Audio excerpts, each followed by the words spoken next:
E já seguimos, então, conversando com o senador Alessandro Vieira, que se filiou ao PSDB, podendo agora disputar o governo de Sergipe pelo partido. Já tomou essa decisão, já está tudo certo, martelo batido, tudo bem, senador? Boa tarde, senador. Boa tarde, um prazer estar conversando com vocês. A gente fez o ato de filiação e o PSDB Nacional apresentou essa demanda, mas é preciso ouvir Sergipe primeiro. Nessa próxima sexta-feira nós temos uma grande reunião do Grupo do Cidadania, do PSDB, para aí sim tratar sobre questões de pré-candidatura. Muito bem, então vamos agora avaliar essa... Bom, temos aí o que aconteceu mais recentemente, a sua saída do Cidadania para o PSDB. E o senhor disse que saía do Cidadania exatamente por não concordar com o rumo que o partido tomou naquele momento. Como o senhor tomou essa decisão? Que rumos o senhor acredita que não foram corretos tomados pelo partido? A minha saída do Cidadania tem um motivo claro, a mudança do estatuto para a permanência do Roberto Freire como presidente. E não tem nenhuma crítica ao Roberto, é um grande quadro da política nacional, mas 34 anos na presidência me parece um excesso. É contrário àquilo que eu defendo, que é justamente fim de reeleição e renovação política. Então esse é o motivo da saída do Cidadania, nenhuma discordância do ponto de vista ético, moral ou de entendimento político, a questão de governança do partido. E agora, nesse cenário que a gente já começa a ver se desenhando daqui para frente, o senhor tem um nome, né, que chegou a ser apontado em várias pesquisas como presidenciável, agora já nesse ambiente estadual. Como é que o senhor acredita que a gente tem daqui para frente um cenário que seja uma alternativa a essa polarização? A gente tem falado demais disso, né? Tem um cenário A, o cenário B, cenário A, cenário B, e muito se fala de uma terceira via que não se sustentaria. Como é que o senhor que está aí, que já está muito mais próximo desse ambiente, acompanhando os bastidores, pode avaliar e trazer um cenário também para a gente compreender um pouco melhor do que se desenha? Qualquer possibilidade de sucesso da chamada terceira via passa pela junção de forças. E o candidato da Federação PSDB Cidadania, o governador João Dória, já manifestou isso com toda clareza. A expectativa é que no futuro próximo possam marchar em conjunto PSDB, MDB e União Brasil, com a candidatura única que vai ser definida mais adiante. Nesse momento, João Dória, candidato da Federação PSDB Cidadania, começa a sua caminhada, se afasta do governo e começa a sua caminhada para ganhar mais popularidade, para ganhar mais conhecimento por esse Brasil todo. E mais adiante a gente senta novamente para tratar desse assunto. Acho que é muito importante o desprendimento, a noção de que é muito relevante para o Brasil construir soluções. Isso, claro, tem que ser um projeto coletivo. Senador, o senhor é uma liderança jovem, né? Ainda tem muito caminho a percorrer, ou seja, tem muita coisa a fazer. O senhor acredita que, ao deixar de não concorrer à presidência da República, o senhor era pré-candidato, o senhor vai poder ajudar melhor sendo governador ou continuando como senador? Como o senhor vê esse cenário? O projeto sempre tem que ser de grupo, né? Quando a cidadania faz a escolha pela federação, ele automaticamente inviabiliza a candidatura própria do partido. A minha candidatura pelo Cidadania foi definida pela Executiva, pelo Diretório Nacional, por unanimidade. E essa situação não foi alterada até a minha saída, por conta dessa divergência com a permanência do Roberto Freire. Acredito que a colaboração se dá sempre num contexto de conjunto, ou seja, colaborando aqui em Brasília para articular essa terceira via, isso é muito importante para o Brasil. Mesmo aqueles que defendem a volta do Lula, a permanência do Bolsonaro, seguramente vão gostar da presença de uma candidatura competitiva que force melhores compromissos desses dois favoritos. Eu vou trabalhar bastante nisso. E em Sergipe nós temos uma permanência no poder do mesmo grupo por muito tempo. É claro que a oposição, que o nosso grupo lidera, vai apresentar um candidato e eu estou à disposição desse grupo para essa missão, se for esse o entendimento.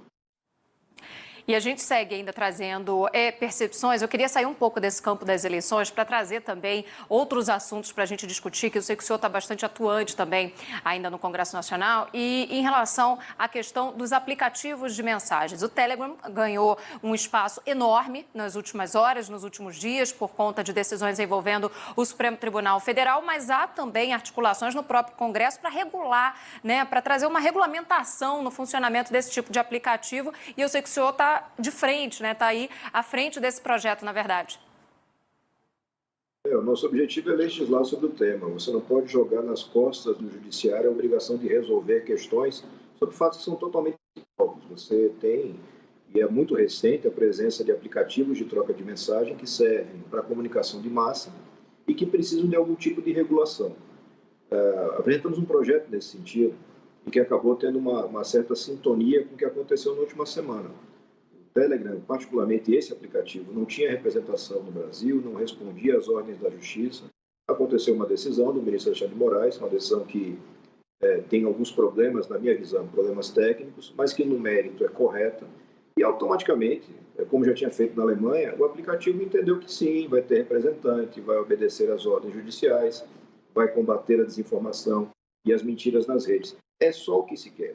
Eu acho que o parlamento tem que ter a coragem de legislar sobre o tema, deixando de lado qualquer risco de querer regular conteúdo. Você não pode invadir essa esfera que é da liberdade individual, mas é preciso garantir que os aplicativos respeitem a lei, respeitem as ordens judiciais e que aqueles que cometem crimes, eventualmente cometem crimes, sejam identificáveis e responsabilizados. Do jeito que a coisa está hoje, é muito difícil responsabilizar quem comete crimes, não só de desinformação, mas crimes comuns contra o patrimônio nas redes sociais e na internet. Precisamos avançar nessa regulamentação, eu estou trabalhando nisso e eu espero que o Congresso tenha a compreensão da importância. Hoje ou ontem, o presidente Jair Bolsonaro, ele reclamou bastante dessa posição do Supremo Tribunal Federal, inclusive de retirar uma de suas lives que estavam postas ali dentro do Telegram, né? Inclusive, ele disse que o Telegram é muito usado, inclusive, para questões de defesa, né? Achei aquilo um pouco absurdo, né? Mas, de qualquer forma, troca de mensagens entre generais, eu fico imaginando como deve ser dentro do Telegram, porque, afinal de contas, é uma rede que pode ser hackeada a qualquer momento. Mas, de qualquer forma, ele disse que isso era inconstitucional. É inconstitucional uma rede social retirar as mensagens que estão ali postas? Não é inconstitucional, porque está seguindo a determinação judicial. A questão específica me parece que é um conteúdo de desinformação, né? Salvo engano, um ataque às urnas ou ao processo eleitoral, ao TSE. O que nós cobramos é que o Congresso tenha coragem de legislar e deixar claro: as leis devem ser respeitadas. Então, se o presidente da República, ou quem quer que seja, o Alessandro, Dona Maria em casa, manifesta uma opinião nas redes, essa opinião tem que ser identificável, a sua autoria tem que ser identificada e tem que ser passível de uma apreciação, no caso de ofensa à lei, pelo judiciário. É assim que funciona em qualquer democracia, no mundo todo. Eu não posso ter uma situação de uma suposta imunidade. Na rede social eu posso mentir, na rede social eu posso falar absurdo, acusar pessoas falsamente. A gente não deve permitir que isso aconteça, mas preservando o direito de opinião. Aquele que quer manifestar sua opinião, manifesta. E se a justiça entender que essa manifestação é ilegal, ela vai tomar as providências. Não dá para imaginar uma democracia que funcione de forma diversa dessa. O presidente Bolsonaro muitas vezes tenta confundir as duas coisas. Liberdade de opinião não é direito de cometer crime. Quando você ataca a justiça eleitoral sem provas, quando você divulga conteúdo sigiloso de inquérito, quando você faz uma série de ações que são criminosas, aí não interessa o cargo, a faixa no peito, tem que responder na justiça. Assim que tem que ser uma democracia séria. Senador, eu queria até abordar um pouco mais uma análise sua em relação a uma fala até que o senhor mencionou, trazendo uma contraposição também ao que diz o presidente Bolsonaro. Explico melhor agora. A gente tem aí posto, o senhor falou, olha, o Congresso precisa legislar. E quando isso não acontece, a Justiça vem e toma essa atitude, né, de alguma forma, para tentar moderar situações como essa. O presidente Bolsonaro tem falado bastante recentemente sobre esse assunto, não recentemente, mas já há bastante tempo, sobre essa questão de que a Justiça está se sobrepondo, que está assumindo para si um papel que não é seu. Mas não seria uma falha também o fato do Congresso não legislar e aí alguém precisa tomar alguma atitude? Qual é a avaliação do senhor? Sem dúvida, o Congresso acaba se omitindo. A gente tem que entender que o sistema democrático divide em 3 poderes: executivo, legislativo e judiciário. Quando você tem falhas ou omissões de alguns poderes, o outro acaba suprindo. E o judiciário é aquele que fala por último. É assim que nós decidimos na nossa Constituição, está na raiz do nosso sistema democrático. O meu conterrâneo, Carlos Brito, ex-ministro do Supremo, dizia que o judiciário tem o direito até de errar por último, se for para errar, mas o erro último será do judiciário, porque tem a última palavra. Então, quando eu deixo o ministro uma situação clara de desrespeito por parte dos aplicativos, das empresas, de cometimento de crime flagrante nas redes sociais e não entrega uma legislação suficiente, ele vai se sentir no direito e na obrigação de tomar uma providência, tomar uma decisão com base em princípios, em derivações da Constituição, interpretações. Isso nunca é o desejável. O desejável é que você tenha uma boa legislação. Nesse projeto que apresentamos, inclusive, você limita o poder, tenta limitar o poder das decisões monocráticas, as decisões individuais de ministro. Então, no caso específico, Alexandre de Moraes decide pela suspensão do serviço do Telegram, tudo bem. Em 24 horas, o colegiado tem que apreciar ou então essa decisão cai. É muito importante para evitar excessos. O excesso, mesmo na democracia, ele tem que ser sempre limitado e limitado pelo outro poder, no nosso caso, o legislativo. Aí a coisa se equilibra e funciona bem. Senador, eu vou aproveitar o senhor hoje está dentro da chamada terceira via, né, daquela que vai tentar quebrar essa polarização, né? Todos nós sabemos que ela precisa se reunir. Mas eu queria trazer aqui na nossa discussão o seguinte fato: o presidente Bolsonaro disse que nos 3 anos e 3 meses que ele está no poder não houve nenhum caso de corrupção, né? Diferentemente do que aconteceu do outro lado da polarização. Como o senhor vê essa situação posta, essa fala do presidente, que já não é de hoje, ela não é recente. Aliás, uma boa parte, inclusive, de ministros fala exatamente isso, né? E que os ministros todos são técnicos, né? São ali imbuídos exatamente de uma capacidade tal de tocar a sua pasta. Como o senhor vê tudo isso? Não corresponde aos fatos, infelizmente, né? Primeiro, a gente tem que entender que casos de corrupção, especialmente de grande corrupção, eles têm um tempo de maturação, né? Se você retorna lá para o primeiro governo Lula, você praticamente não teve grandes denúncias no primeiro momento, depois as denúncias começam a acontecer. Os casos da Lava Jato, em regra, levaram 6 a 8 anos para terem maturidade para ser deflagrados. Esse é um ponto. O segundo ponto, hoje mesmo você tem a situação do ministro da Educação. O ministro Milton, em um áudio, que tem que ser confirmado, aponta que atende preferencialmente determinados grupos ou pessoas ou cidades por recomendação do presidente da República, ou seja, ele usa dinheiro público para atender interesses do presidente, diretamente lá na ponta. O nome disso é corrupção.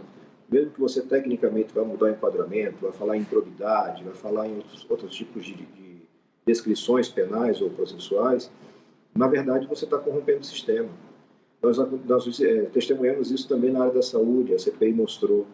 Então, claramente, é um governo diferente do governo do PT, mas vários dos seus participantes são os mesmos que atuavam lá atrás no PT, que foram identificados em operações, em processos, em julgamentos. Hoje, quem controla o caixa do governo é o meu colega senador Ciro Nogueira. Ciro, que era lulista até outro dia, atuou no governo do PT, respondeu a processos por crimes graves. Isso tudo não pode ser escondido da população. Eu sempre digo, tem um governo da rede social, e esse é fantástico, todo mundo quer votar nele, mas o da vida real é muito diferente. Na vida real, nós temos um presidente que trabalha muito pouco, ele se dedica muito pouco às questões do Brasil. O Brasil é um país complexo, gigante, e o presidente trabalha pouco, delega muito para ministros e, claramente, mesmo aqueles que tinham um caráter mais técnico, no caso do ministro Tarcísio, que fez uma excelente gestão como ministro do transporte, você vai ter hoje como candidato, né? Já pré-candidato ao governo, só me engano, governo de São Paulo. Não dá para confundir o que é técnico e o que é político nesse caso, então é uma mistura muito clara. Eu acho que o brasileiro merece uma solução diferente. Eu acho que a gente merece ter uma gestão com mais profissionalismo, com respeito àquilo que a nossa Constituição exige. Dinheiro público é para ser gasto com clareza, transparência, critérios técnicos e no interesse do cidadão, não num determinado segmento, determinado grupo ou de pessoas. O cidadão comum, lá na ponta, que é quem precisa de mais do Estado. Quanto mais humilde o cidadão, mais ele precisa da atuação do Estado. E a gente vem falhando já há muito tempo e há muitos governos. Senador Alessandro Vieira, agradeço aqui pela participação no Band News no meio do dia. A gente conversa em outras oportunidades também. Um abraço. E já desejando sorte ao senhor, né, nessa empreitada nova, senador. E desejando sorte também se o senhor decidir concorrer realmente ao governo do seu estado. Muito obrigado e uma boa semana para todos. Ao senhor também. Muito obrigado.